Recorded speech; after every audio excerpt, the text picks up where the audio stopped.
Hello, my marvellous sausages. It's the 17th of March, and Zur is here on the EDZ.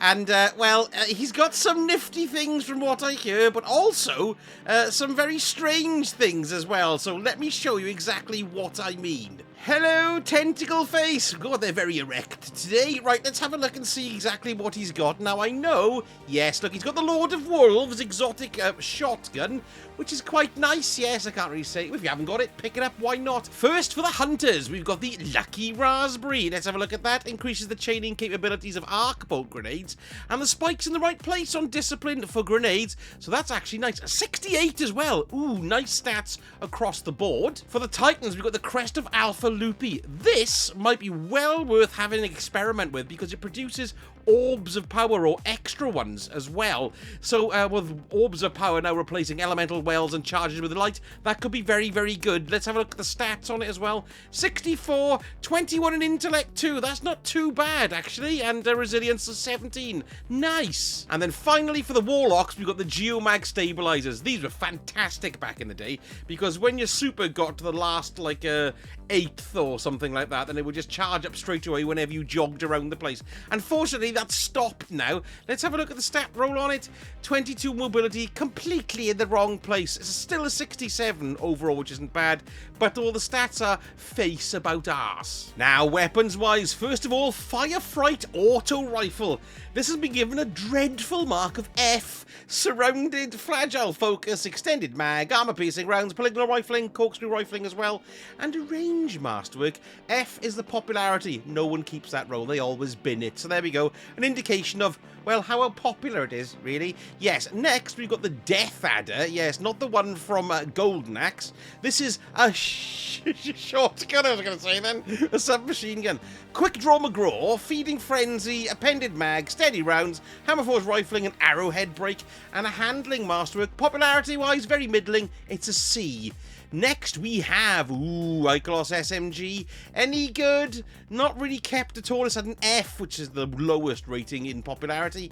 We've got Tap the Trigger, Killing Wind, Extended Mag, Alloy Magazine, Hammer Forged Rifling, and we've also got Arrowhead Break as well. That's actually the most popular perk on it for that column, but the rest are not popular. Handling Masterwork. Okay, Judgment of Kelgarath. Actually, this is very, very good.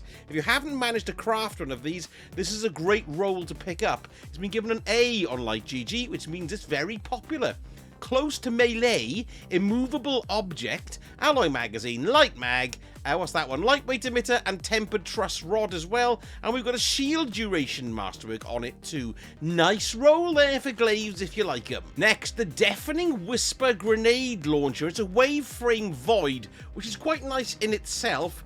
The roll, though, is not a popular roll. It's been given an F. People kind of gone to go for blinding grenades, or what they call them, disorienting grenades now. Threat detector, killing wind, high velocity rounds, implosion rounds, linear compensator, volatile launch, bleh, and a blast radius masterwork. Nice weapon, shame about the roll. And then we've got the Blast Batu heavy grenade launcher. Ooh. Now let's have a little look at this. It's been given a D. Boo. But actually, Wellspring, I don't mind Wellspring. Actually, that's not bad at all because ability regeneration. Threat detector, spike grenades as well is good. High oil, high explosive ordnance. Sorry, I got my mouth around that word badly. Smart drift control and Quatermass in the pit, and a reload speed masterwork too. That was horrendous. Sorry about that. Right, next and finally, we've got.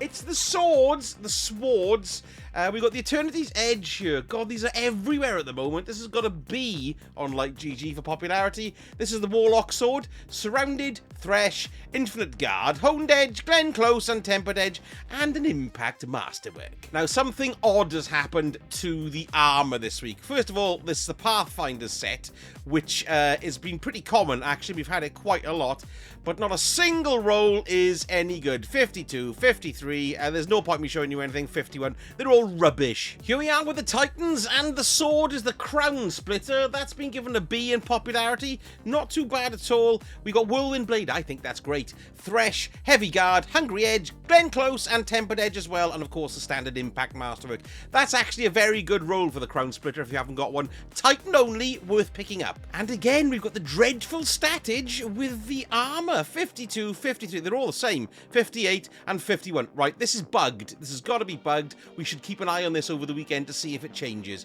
I'll drop a quick video if it does. Now, for the hunters, and the sword is the Quick Fang, lowest rated one this week. It's been given a C, one for all, Tireless Blade, Swordmaster's Guard, Enduring Blade, Glen Close, and Tempered Edge as well. And there's the impact. Lovely. And again, same stats on the armor. Oh no, it's a 56 there, 53. 54 and 53. They are slightly different, but they're all rubbish. For the exotic weapons, Hawkmoon, this is a doozy. This has been given an A in popularity, and I bet by the time the weekend's out, it'll probably be up to an S because loads of people will be coming to buy it. We've got rangefinder and heavy grip, alloy magazine, and arrowhead break as well. If you've been looking for a good Hawkmoon, that's a good one. And the Dead Man's Tail, not so popular, although not too bad. It's a C. We've got composite socks, outlaw, fled magwell, corkscrew riffling, and, well, that's it, really. Yeah, so a C, average. Banshee's rerolls, we've got two good ones, well worth a look. We've got the Pleiades Corrector here. This has got an A for popularity. It's a Solar Scout, Wellspring, 4th time's the charm, alloy magazine, Ricochet, hey Rick, Hammerforge rifling, corkscrew rifling, and a handling masterwork. And the other good one is this one, another sword, good lord. I mean, a rhyme then. The Nazreddin. What have we got here? The Valiant Charge. What's that one? Receiving damage while guarding temporarily increases sword lunge distance. Sounds nice. Energy transfer, Enduring Guard, Swordmaster's Guard, Enduring Blade, Honed Edge, and Tempered Edge as well. And this is the first week of Trials of Osiris this season. Freelance is now ended, but they've changed the matchmaking pool, so it's going to be a bit more equal, and you might find yourself playing against a lot more solos, hopefully, anyway, so it shouldn't be too bad going up against, if you're on your own and you've got a stack of 3 people who can read each other's thoughts and are all connected via the Force, so you're not going to have too much of that. The map is Javelin 4, which is quite nice, and here's Saint, look, hello, with his new seasonal malarkeys. He's got a bit of a change going on here. If you look, we've got focus decoding, so these are the weapons that you can get in with your Trials engrams this season, and the Adept weapon that we can earn, look, is the Immortal, which looks like a kinetic, oh no, it's a strand, sorry, submachine gun, and it's aggressive frame as well, so that looks pretty nice. And then we've also got legacy gear decoding as well, look, from previous seasons, so that's quite nice too. Will cost you, well, 5, depending on the weapon, 5 engrams, I suppose, if it's heavy or whatever it is a 5 or 2 engrams, 10,000 glimmer, and 25 legendary shards. Doesn't seem to be any new armor this season, unfortunately. There we go, a few things of interest there, and if you're wondering what to do this weekend, why don't you go and grab yourself the 39 Apogee repeaters that just spread all over Neomuna. Look, I've got a guide here that you can use to find them. It's very useful. And don't forget, if you enjoyed the vid, give us a like and subscribe, and let me know in the comments what you're going to be purchasing. And oh yes, here's a slight outtake of a burp that I did. Thank you so much for watching, and I shall speak to you all again very soon. Sausage Earth. Explosive ordnance. Sorry, I got my mouth around that word badly. Sir. I burped again. That's going in the outtakes. Smart drift control and Quatermaster in the pit, and a reload speed masterwork too. That was horrendous. Sorry for that.